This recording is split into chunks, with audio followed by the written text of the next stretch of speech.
Segera download Quran Tadabbur, dia meraih tafsir kebaikan. dalam genggaman Contoh, Anda. bulan Ramadan adalah bulan Al-Quran.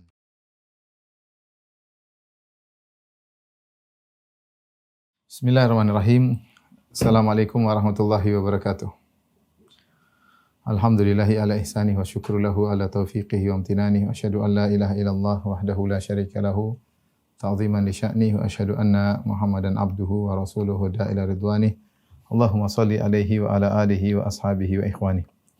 Para dokter, para guru besar, para peserta dan juga para pemirsa yang dirahmati oleh Allah Subhanahu wa taala.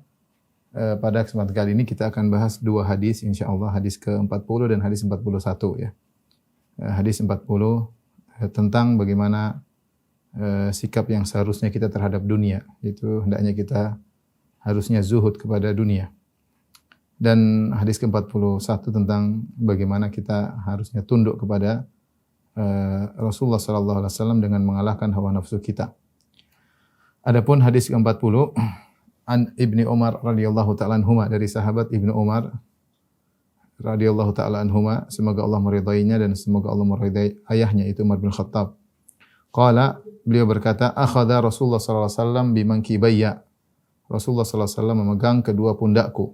Itu Rasulullah SAW memegang kedua pundakku.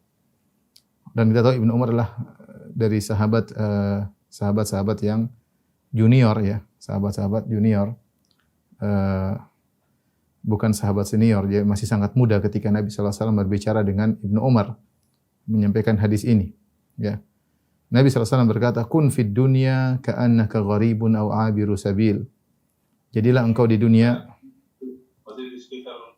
seakan-akan engkau adalah orang asing, aw 'abiru sabil, atau orang yang sedang musafir, sedang hanya numpang lewat ya.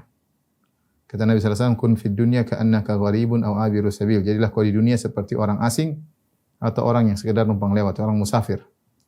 Wa kana Ibnu Umar radhiyallahu anhuma yaqul. Ibnu Umar setelah mendengar wasiat Nabi tersebut, dia berkata, "Idza amsayta fala tantadhiris sabah." Jika kau sudah tiba di sore hari, maka jangan tunggu pagi hari. Wa idza asbahta fala tantadhiril masa. Jika kau telah tiba di pagi hari, maka jangan tunggu sore hari. Wa khudh min sihatika limaradik. Gunakanlah masa sehatmu ya sebagai bekal ketika kau bertemu dengan sakitmu.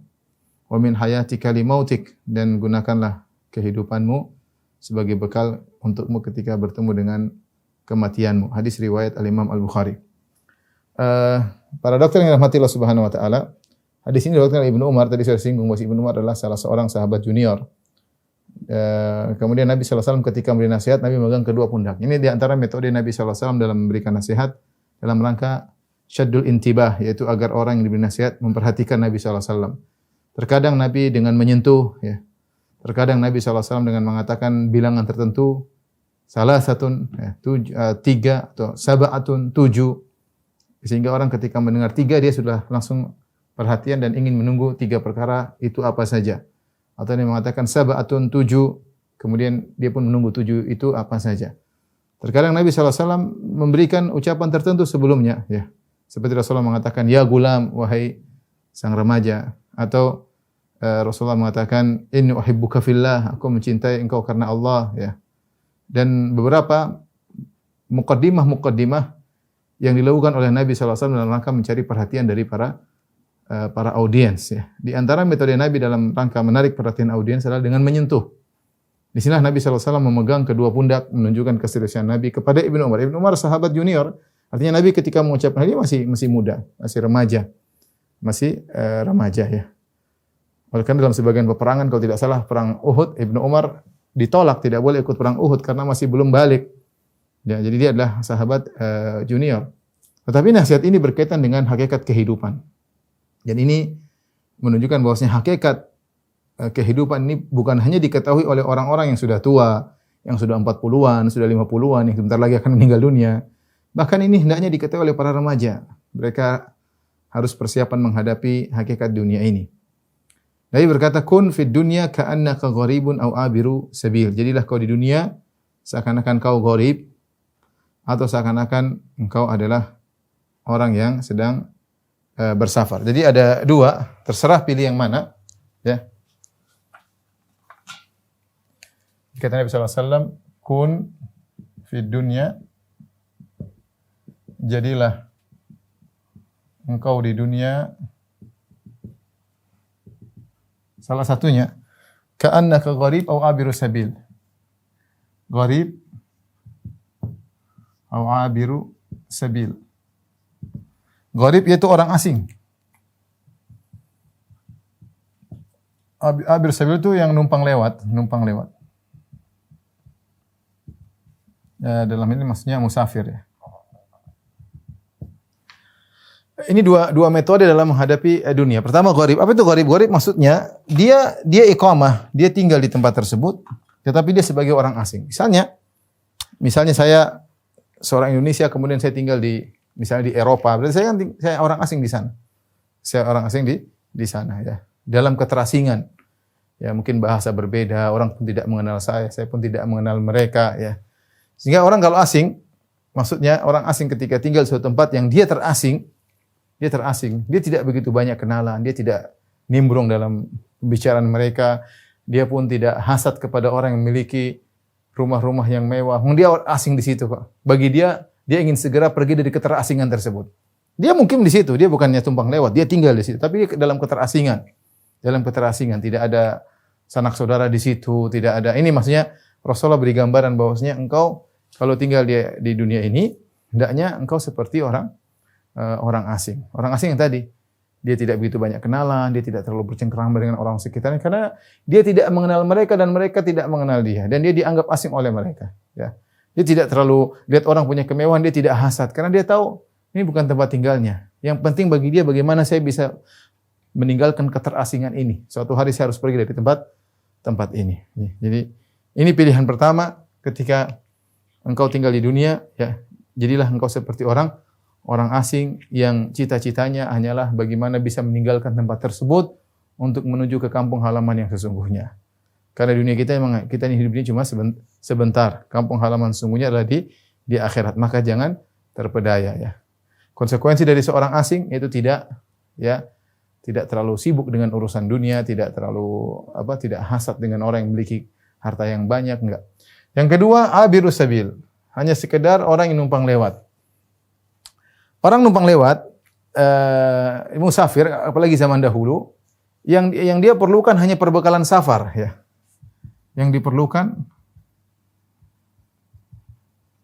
hanya perbekalan safar.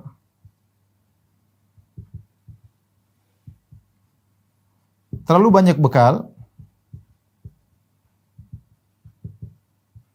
hanya memperlambat perjalanannya, ya. Hanya memperlambat perjalanannya.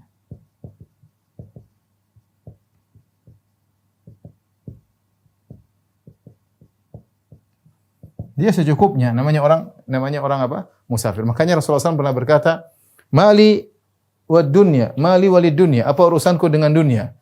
Innama mathali wad dunya karakibin istadhalla tahta syajaratin thumma raha fatarakaha. Apa urusanku dengan dunia? Perumpamaan aku dengan dunia seperti seorang yang pengembara atau seorang musafir yang istirahat sebentar di bawah sebuah pohon kemudian ini meninggalkan pohon tersebut, ya. Jadi Rasulullah menggambarkan dunia itu seperti pohon tempat istirahat sebentar. Ya, Rasulullah SAW menggambarkan pohon itu seperti dunia seperti pohon yang tempat istirahat. Sementara kita ini seperti musafir yang cuma lewat sebentar kemudian ditinggalkan. Ya. Dia tidak mungkin menjadikan pohon tersebut sebagai tempat tinggal. Bukan tempat tinggal sini, cuma tempat istirahat sebentar. Ya.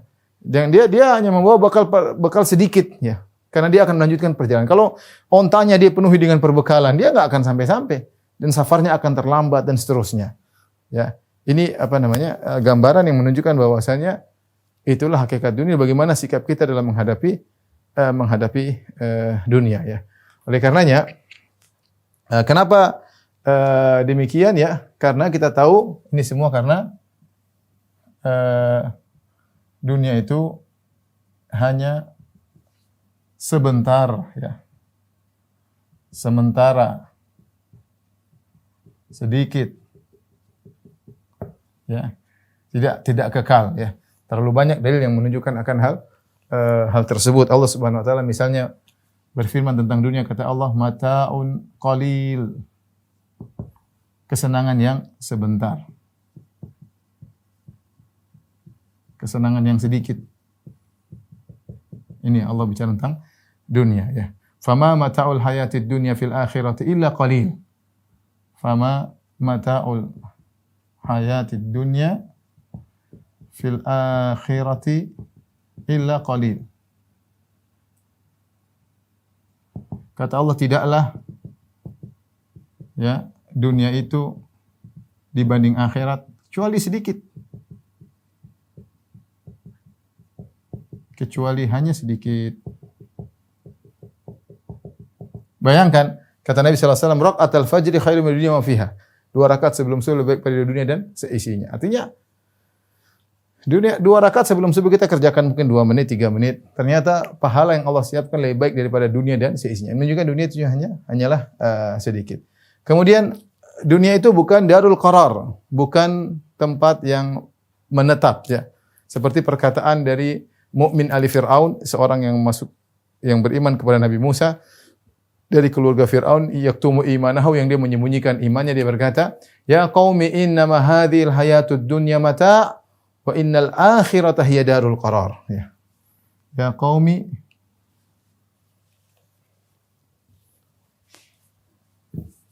dia mengatakan, ya qaumi innama hadhil hayatid dunya mata' wa inna al-akhirata hiya darul qarar. Ketahui bahwasanya kehidupan dunia ini hanyalah kesenangan sementara. Wa innal akhirata hiya darul qarar. Akhirat itulah tempat yang sesungguhnya. Akhirat tempat menetap. Tempat menetap, ya. Dan ayat-ayat semacam ini sangat banyak, ya, para dokter yang dirahmati Allah Subhanahu wa taala, ya. Menjelaskan seperti firman Allah Subhanahu wa taala, dunia itu sangat cepat, kata Allah Subhanahu wa taala, wadribu lahum mathalal hayatid dunya kama in anzalnahu minas samaa'i fakhtalata bihi nabatul ardi fa asbaha hashiman tadruhu riyah. Berilah perumpamaan kepada mereka tentang dunia ini seperti air hujan yang turun dari langit, kemudian basah itu tumbuhan menjadi hijau, tiba-tiba menjadi kering dan ditiup oleh angin. Cepat, dari hijau menjadi kering cepat. Ya. Kata Allah Subhanahu wa taala, "I'lamu annamal hayatud dunya la'ibu wa lahu wa zinatu wa tafakhurun bainakum wa takathurun fil amwali wal aulad kamathali ghaithin a'jabal kuffara nabatuhu thumma yahiju fatarahu musfarran thumma yakunu hutama." Ketahuilah kehidupan ini hanyalah permainan, senda gurau, saling bangga-banggaan, saling banyak-banyakan. Ya. Fil amwali wal aulad, banyak-banyakan harta, banyak-banyakan anak, ya. Tapi perumpamaan dunia seperti apa? Kamathali ghaithin a'jabal kuffara nabatuhu. Air hujan yang turun kemudian menumbuhkan tumbuhan yang menyenangkan orang yang melihatnya. Thumma yahiju, kemudian tiba-tiba kering. Fatarahu musfarra, kemudian menjadi kuning. Thumma yakunu hutama, kemudian jadi hancur lebur ditiup oleh angin. Cepat. Dunia itu cepat. Kemudian juga seperti Allah mengabarkan cepatnya dunia, Allah mengatakan, "Wala tamuddanna 'ainaika ila ma mata'na bi azwajin minhum zahratal hayatid dunya linaftinahum fi." Janganlah kau panjangkan kedua pandanganmu kepada kenikmatan dunia yang kami berikan kepada orang-orang tersebut. Zahratal hayatid dunya. Allah menamakan keindahan dunia dengan zahrah, yaitu mawar kehidupan dunia. Bunga mawar indah, warna-warni. Lihat bunga mawar warna-warni, ada putih, ada merah, ada jingga, ada pink dengan berbagai macam warnanya, dengan aroma yang sangat indah. Tapi kalau kita petik bunga mawar tersebut, cepat sekali layu. Tidak lama, mawar atau melati, tidak lama kemudian menjadi layu. Demikianlah dunia. Makanya tidaklah disebut dengan dunia.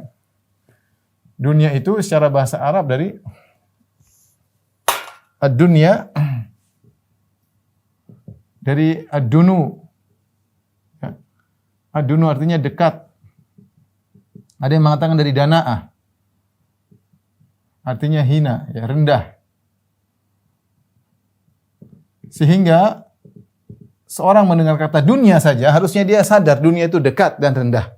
Tidak ada bandingan dengan akhirat. Ini hadis, kata para ulama, hadis ini, hadis Ibnu Umar radhiyallahu ta'ala anhuma, mengajarkan kepada kita untuk qisarul amal. Ini mengajarkan kepada kita untuk faedah utama hadis adalah qisarul amal. memendekkan angan-angan. Jangan terlalu panjang angan-angan. Orang-orang banyak terpedaya dengan angan-angan karena angan-angan tidak ada putusnya. Ingin ini, ingin ini, tiba-tiba game over, tiba-tiba waktu selesai. Tidak cukup untuk kita sampai pada angan-angan tersebut. Ya. Dengan kita tahu bahwasanya kita hidup cuma sebentar, maka angan-angan kita jangan terlalu dalam. Maksudnya angan-angan terhadap dunia. Jangan terlalu tinggi, angan-angan terlalu tinggi karena tidak umur kita tidak mencukupi. Umur kita tidak mencukupi untuk mengejar seluruh angan-angan kita. Kita boleh punya angan-angan, tapi jangan terlalu jauh, jangan terlalu panjang. Ya. Subhanallah, sebagian orang misalnya ingin punya istana, dia bangun, supaya dia nikmati sebentar kemudian dia meninggal dunia. Terkadang ya dia membangun bangunan yang mewah, bukan dia yang tempati orang lain. Belum sempat dia tempati sudah meninggal. Terjadi banyak seperti itu. Dia bangun bangunan belum sempat dia tempati, dia sudah meninggal dan ditempati oleh orang lain. Kenapa kita harus memendekkan angan-angan kita? Karena kita tidak tahu kapan ajal menjemput. Ajal dijadikan gaib bagi kita. Nah, seorang kalau tidak tahu kapan ajalnya datang, makanya dia senantiasa bersiap-siap untuk menanti kedatangan ajal tersebut. Karena kita nggak tahu siapa di antara. Kalau kita tahu kapan kita meninggal, kita bisa memanage dengan baik ya. Tapi kita nggak tahu kapan kita dipanggil oleh Allah Subhanahu wa taala. Oleh karena seorang yang terlalu banyak angan-angan ya, dan ini juga mengajarkan kepada kita untuk zuhud dalam dunia. Ambillah dunia secukupnya, jangan masukkan di hati, pegang di tangan, digunakan untuk keperluan akhirat. Anda kalau diberi harta banyak oleh Allah Subhanahu wa taala, gunakan. Ya, jangan bawa banyak dunia ini. Sudah, sumbangkan, sedekahkan, berikan kepada orang yang membutuhkan ya. Ya. Kalau diberi kelebihan oleh Allah dalam urusan dunia, maka pergunakan dunia tersebut untuk akhirat. Sehingga ketika Ibnu Umar mendapatkan nasihat dari Nabi SAW, maka Ibnu Umar menyimpulkan. Kesimpulan Ibnu Umar. Dia mengatakan apa? Idza asbahta fala tantadhir sabah al-masa. Idza asbahta fala tantadhiril masa. Jika di pagi hari jangan tunggu sore. Untuk apa? Artinya kalau beramal jangan tunda-tunda. Ya, kemudian wa idza amsayta fala tantazir as-sabah. Jika di sore hari jangan tunggu pagi. Ya. Kemudian kata beliau wa khudh ya. Kalau begitu gunakan kesempatan ya. Beliau berkata juga wa khudh min sihhatika lima rodik. Ya, manfaatkan sehat. Waktu sehat. Sebelum sakit. Kemudian wahayatik qabla mautik. Hidupmu sebelum matimu. Ini kesimpulan Ibnu Umar radhiyallahu ta'ala anhuma. Intinya gunakan kesempatan sebelum hilang, ya. Gunakan kesempatan sebelum luput. Karena kita tidak tahu kapan kita dipanggil Allah Subhanahu wa taala. Saya sering sampaikan pada kawan-kawan, peristiwa corona ini, pandemi ini membuat pelajaran banyak bagi kita. Kita melihat seorang pemuda, kita sangka dia hidup lama, ternyata tiba-tiba kena corona meninggal dunia. Melihat orang kaya dengan kekayaan yang begitu banyak, ternyata ketika kena corona meninggal dunia. Ya, dan kalau kita tidak mati dengan corona, kita akan meninggal dengan yang lainnya. Ya, man lam yamut bisayf, ya, mata bi ghairihi. Siapa yang tidak meninggal dengan pedang, maka dia akan mati dengan selain pedang. Ta'addadatil asbabu wal mautu wahid. Sebab-sebab kematian banyak dan semuanya mengantarkan pada satu titik, sama-sama mati, entah dengan penyakit, entah dengan pedang, entah dengan kecelakaan, entah dibunuh orang, entah dengan macam-macam ya. Ya, apalagi di antara tanda-tanda hari kiamat adalah mautul faj'ah, kematian yang datang dengan tiba-tiba. Banyak kita kemarin masih mendengar dia berbicara, tiba-tiba hari ini sudah meninggal dunia. Oleh karenanya gunakan kesempatan sebelum luput ya. Kalau sudah pagi hari jangan tunda lagi sore hari. Kalau kita tunda, ya, kalau kita tunda, perhatikan, jika tunda, maka bisa jadi kita meninggal. Ya, kita mau tunda amal nanti sore. Tahu-tahu sebelum sore kita sudah meninggal dunia. Atau kita hidup tapi ada halangan. Kita mau tunda sore, tahu sore ada halangan, ternyata harus safar, terasa ini, sehingga pekerjaan kita, amal yang mau kita kerjakan, amal soleh yang mau kita kerjakan tertunda, tidak terjadi.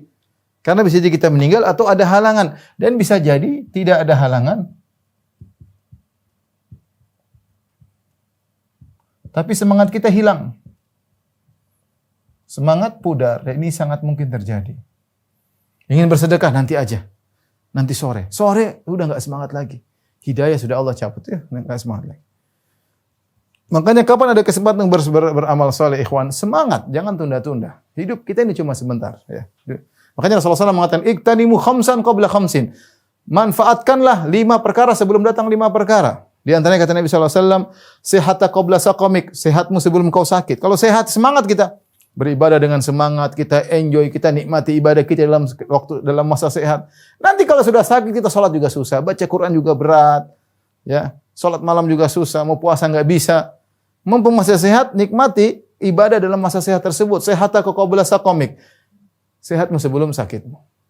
Syababaka qabla haramik, masa mudamu sebelum tuamu. Udah masih muda, semangat, masih bisa kesana kemari, safar kesana kemari, masih bisa aktivitas. Masih bisa iktikaf, masih sudah tua, sudah susah kadang-kadang. Urusan banyak, anak-anak banyak, istri nuntut ini, pengin anu, ya. Banyak urusan, pekerjaan enggak bisa ditinggal, banyak. Ya, masa mudamu sebelum masa tuamu. Faragaka qabla syughlik, kata Nabi, masa longgarmu, yaitu waktu senggangmu, ya, sebelum datang kesibukanmu. Kita punya waktu senggang. Saya rasa saya juga punya waktu senggang. Saya rasa para dokter sibuk apapun juga punya waktu senggang. Waktu senggang kita gunakan untuk beribadah kepada Allah Subhanahu wa taala. Akan datang waktu kita sangat sibuk dengan dunia. Kita enggak sempat mau enggak sempat. Tersibukkan dengan berbagai jadwal yang begitu padat, ya. Mumpung masih ada waktu senggang, gunakan waktu. Ya, akhi, modal kita untuk bertemu di alam barzakh. Kita harus punya modal banyak masuk dalam alam barzakh, ya. Jadi kemudian kata Nabi sallallahu alaihi wasallam, "Ghinaka qabla faqrik." Masa kecukupanmu sebelum masa sulitmu. Masih punya duit, sedekah. Nanti kalau punya duit gimana? Sekarang punya duit banyak, lupa untuk sedekah. Udah miskin nggak bisa sedekah. Mumpung masih punya duit, maka gunakan. Hayataka qabla mautik, mumpung masih hidup sebelum kau mati. Begitu meninggal, selesai, game over. Sudah nggak bisa beramal soleh. Intinya, para dokter yang mati Allah, saya menasihati saya pribadi dan juga kepada antum sekalian, waktu jangan disepelekan. Ini semua berkaitan dengan memanfaatkan waktu. Kita hidup di zaman sekarang yang kita buang-buang waktu. Ibnu Umar mengatakan kesimpulannya kalau Anda menyikapi dunia sebagai orang asing atau sebagai orang yang numpang lewat, maka jangan buang-buang waktu, jangan buang-buang umur. Umur itu adalah bekal modal kita untuk bertemu dengan Allah Subhanahu wa taala. Jangan kita buang sembarangan. Kita hidup di zaman internet, zaman medsos, jangan kita sebagai orang pengin tahu, pengin komentar, ingin menganalisa. Yang itu membuang kita menghabiskan waktu banyak. Baca analisa orang, baca analisa sendiri, menyampaikan pemikiran, orang komentar, kita balas komentar. Ya kalau penting nggak ada masalah.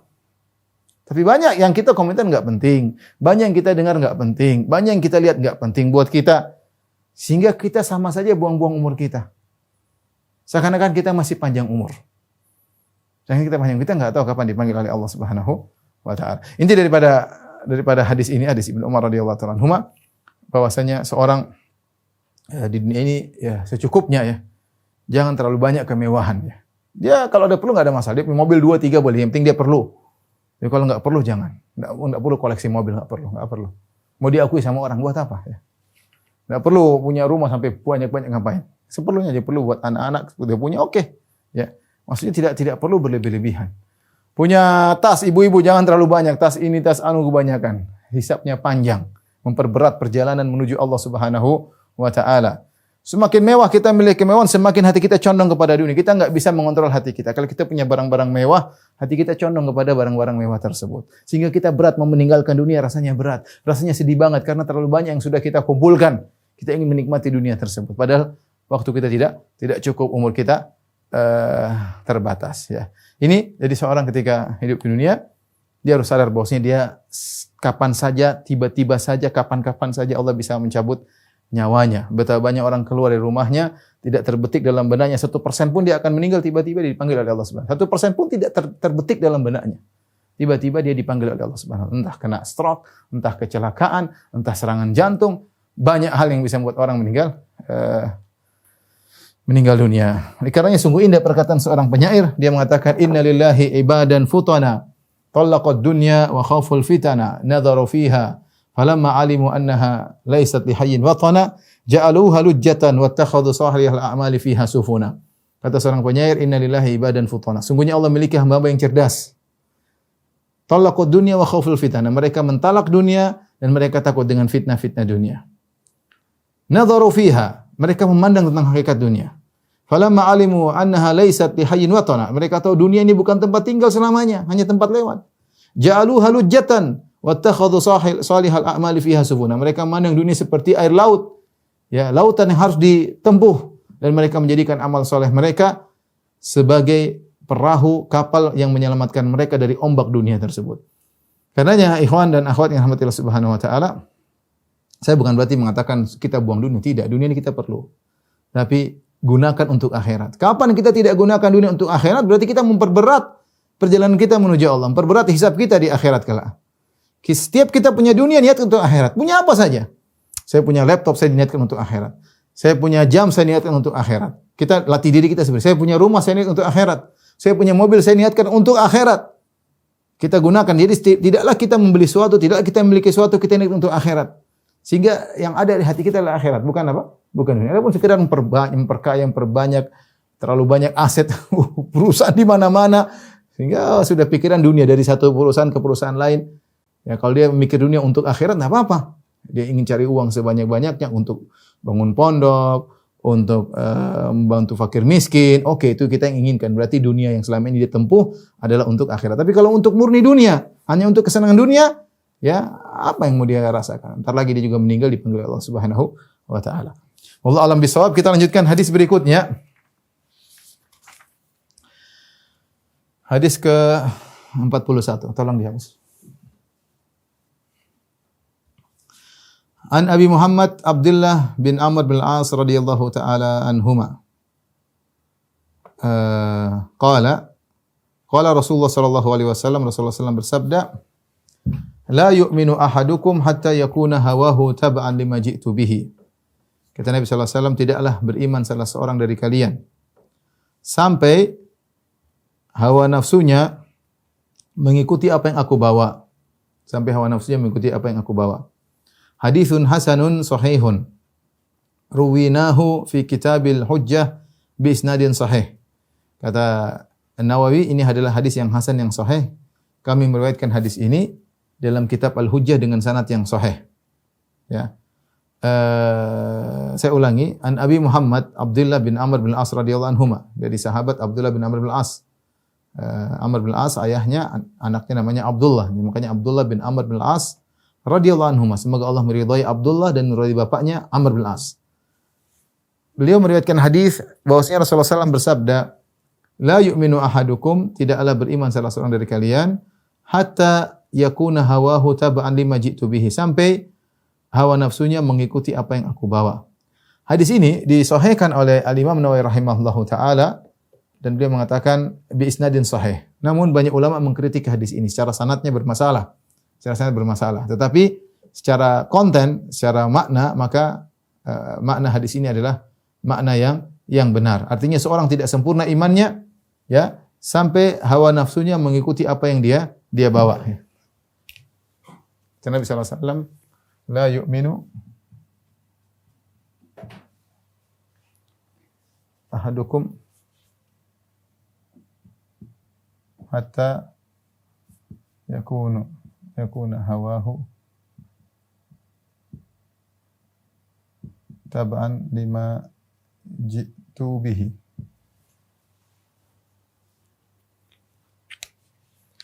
Tidak beriman salah seorang dari kalian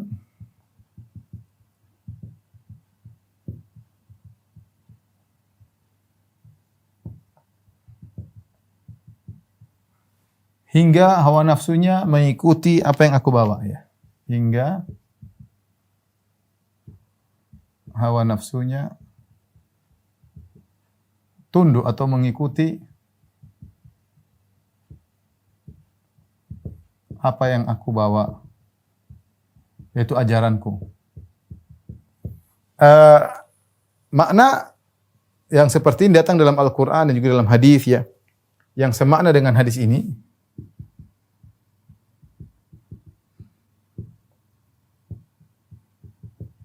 Banyak ya, di antaranya firman Allah Subhanahu wa taala misalnya. Qala ta'ala, Allah berfirman, "Fala wa rabbika la yu'minun hatta yuhaqqimuka fima shajara bainahum."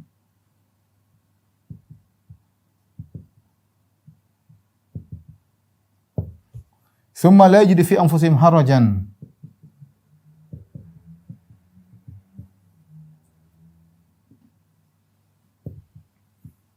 wa yusallimu taslima. Saya artikan ya. Allah berfirman, "Fala wa rabbika," demi Rabbmu, la yu'minun, mereka tidaklah beriman. Hatta yuhaqqimuka fi ma syajara bainahum, sampai mereka menjadikan engkau sebagai hakim atas perselisihan yang ada di antara mereka. Jadi harus menundukkan perselisihan kepada Rasulullah ketika masih hidup sallallahu alaihi wasallam. Kalau sudah meninggal maka hadis-hadis Nabi.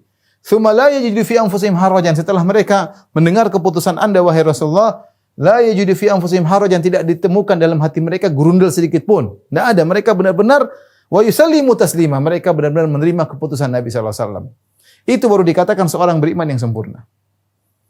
Apapun dia tanya kepada hadis Nabi. Kalau hadisnya seperti itu dia terima. Dia tidak gerundel, kenapa begini, kenapa begitu. Dia tunduk. Itu orang yang benar-benar sempurna imannya. Demikian dalam hadis, dalam ayat yang lain kata Allah Subhanahu wa taala,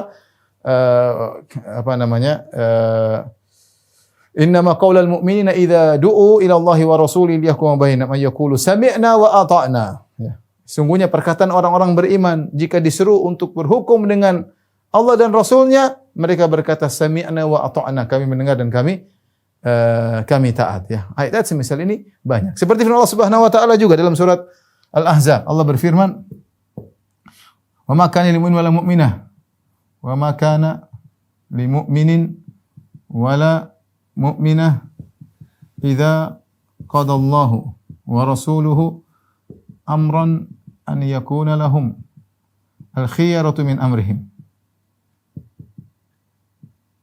Kata Allah Subhanahu wa taala, tidak pantas bagi seorang mukmin dan tidak pantas bagi seorang mukminah idza qadallahu wa rasuluhu amrun, jika Allah dan Rasulnya sudah memutuskan satu perkara, an yakuna lahumul khiyaratu min amrihim, kemudian dia punya pilihan lain. Tidak boleh.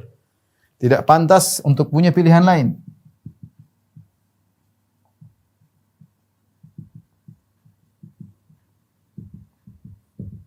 Ini hukum asal. Kalau Nabi bilang begini, A, kita ikuti. Nabi bilang B, kita ikut B. Selama Anda yakin dia utusan Allah, selesai. Anda yakin Muhammad utusan Allah, Anda yakin Muhammad wa ma yantiqu anil hawa, kata Allah dia tidak berbicara dengan hawa nafsunya. In huwa illa wahyu yuha. Apa yang disampaikan adalah wahyu yang Allah wahyukan kepadanya. Dan apakah Anda tahu Allah Tuhan tidak mungkin salah? Jelas Tuhan tidak mungkin salah, berarti utusnya tidak mungkin salah. Kalau Nabi sudah ucapkan dan sudah dibenarkan oleh Allah, tidak ditegur oleh Allah, berarti itu benar. Ya sudah, tundukkan hawa nafsumu kepada perintah-perintah Nabi sallallahu alaihi wasallam. Kemudian juga seperti hadis Nabi sallallahu alaihi wasallam, ya. La yu'minu ahadukum hatta akuna ahabba ilaihi min waladihi wa walidihi wan nasi ajma'in. Kata Nabi sallallahu alaihi wasallam, tidak beriman seorang dari kalian hingga aku lebih dia cintai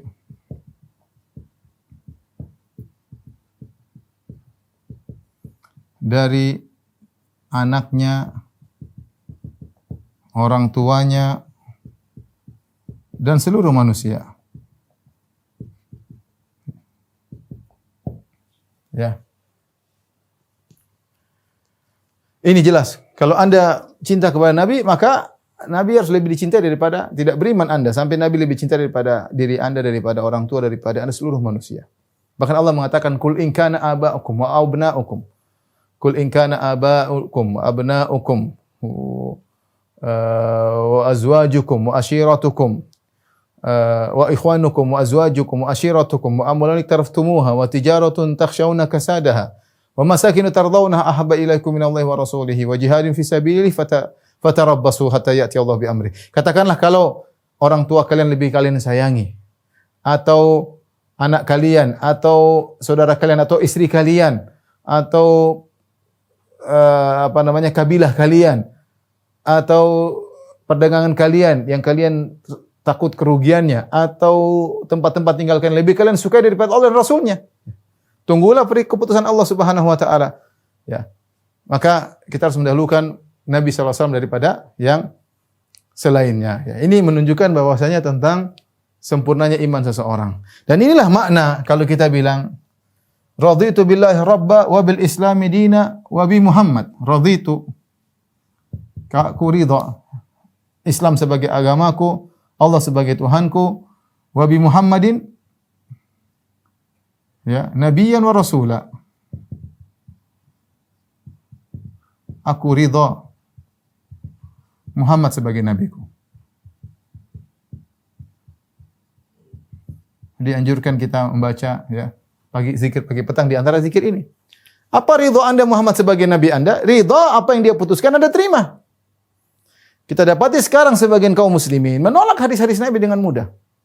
Tidak masuk akal lah, tidak sesuai dengan tradisi lah, bertentangan dengan kebiasaan lah, dengan berbagai macam dalih. Seakan-akan yang berbicara bukan Muhammad, Muhammad bukan utusan Tuhan. Apakah Muhammad diutus cuma untuk orang-orang Arab atau seluruh umat manusia? Seluruh manusia. Sehingga mereka ingin menfilter hadis dengan tradisi lah. Ya akhi, Islam datang untuk memfilter tradisi, bukan tradisi memfilter Islam. Di zaman Nabi SAW, sudah ada tradisi orang Arab jahiliyah. Datang Muhammad SAW membawa suatu ajaran baru yang memfilter tradisi tersebut. Yang baik dipertahankan. Kebiasaan orang Arab misalnya apa? Jujur, berani, ya, setia kawan. Ini dipertahankan oleh Islam. Kedermawanan, dipertahankan oleh Islam. Makanya dia mengatakan, innama bu'itsu liutamma makarimal akhlaq. Aku diutus untuk menyempurnakan akhlak yang mulia. Artinya ada akhlak yang mulia yang berlaku di orang-orang Arab disempurnakan lagi oleh Islam. Tapi yang salah diperbaiki, yang syirik, yang tidak benar diperbaiki oleh Islam. Ya, makanya fenomena menolak hadis ini sangat luar biasa dengan berbagai macam dalih. Berbagai macam dengan akal, dengan logika yang ngawur, ya. Tapi terjadi. Akhirnya ya mereka menganggap bahwasanya ajaran Nabi ya hanyalah suatu pendapat di zaman tersebut, bisa dikritiki zaman sekarang sebagai perkataan orang-orang apa? Orang-orang liberal. Simpulannya, ikhwan dan akhwat yang dirahmati Allah Subhanahu wa taala, kalau kita benar-benar ya mau dikatakan orang beriman, jadikan hawa nafsu kita, ya, tunduk kepada Nabi sallallahu alaihi wasallam, tunduk kepada syariat Rasulullah sallallahu alaihi wasallam. La yu'minu ahadukum hatta yakuna hawahu taba'an lima ji'tu bihi. Tidaklah beriman salah seorang kalian sampai hawa nafsunya tunduk kepada yang aku itu, tunduk kepada syariat Nabi Muhammad sallallahu alaihi wasallam. Dari situ maka seorang janganlah dia mendahulukan akal daripada dalil. Ya, perhatikan, ya. Jangan mendahulukan akal daripada dalil. Kalau menurut Anda dalil yang sahih bertentangan dengan akal, ketahuilah akal Anda yang bermasalah. Dan ini sudah banyak buktinya. Dia menganggap tidak masuk akal, ternyata masuk akal, dijelaskan oleh ulama yang lain. Akal Anda yang bermasalah. Akal ini punya keterbatasan. Jangan mendahulukan akal daripada dalil. Kemudian juga jangan berbuat baru berdalil. Berbuat atau berhukum atau berakidah baru berdalil, salah. Ahlus sunnah wal jamaah mengajarkan Anda berdalil dulu, baru Anda mengeluarkan hukum. Lihat dalilnya, baru hukum muncul. Bukan kita punya keyakinan baru cari-cari dalil yang cocok kita terima, yang nggak cocok kita buang. Ini banyak orang seperti itu. Dia tidak menyampaikan Islam secara kafah. Dia sembunyikan bagian hadis. Dia sembunyikan hadis ini tidak cocok, tidak mau sampaikan. Kalau ada yang sampaikan, dia gerundel, dia marah. Kenapa sampaikan? Sehingga dia berakidah dulu, berkeyakinan dulu, baru dia cari dalil. Dia punya tradisi, dia pertahankan dulu, baru cari dalil. Kalau nggak cocok, dalilnya dibuang. Kalau cocok, dia terima. Kemudian juga, ya, jangan ya berkreasi ibadah. Ibadah tanpa petunjuk Nabi SAW. Kalau Anda cinta kepada Nabi, Anda harus berusaha beribadah sesuai dengan petunjuk Nabi sallallahu alaihi wasallam. Allah berfirman, "Qul in kuntum tuhibbunallaha fattabi'uni." Kalau kalian cinta kepada Allah, ikutilah aku. Semakin kita mengikuti sunnah Nabi menunjukkan kita semakin mencintai Allah dan kita akan dicintai oleh Allah Subhanahu wa taala. Ini konsekuensi logis dari kita menjadikan Muhammad sebagai utusan Allah Subhanahu wa taala. Jadi ini ikhwan dan akhwat yang dirahmati Allah Subhanahu wa taala yang bisa sampaikan pada kesempatan kali ini dua hadis ya. Insyaallah masih ada satu hadis terakhir sebagai penutup insyaallah pada pertemuan berikutnya. Demikian apa yang saya sampaikan kepada para dokter, kurang bisa mohon maaf. Wabillahi taufiq wal hidayah. Assalamualaikum warahmatullahi wabarakatuh.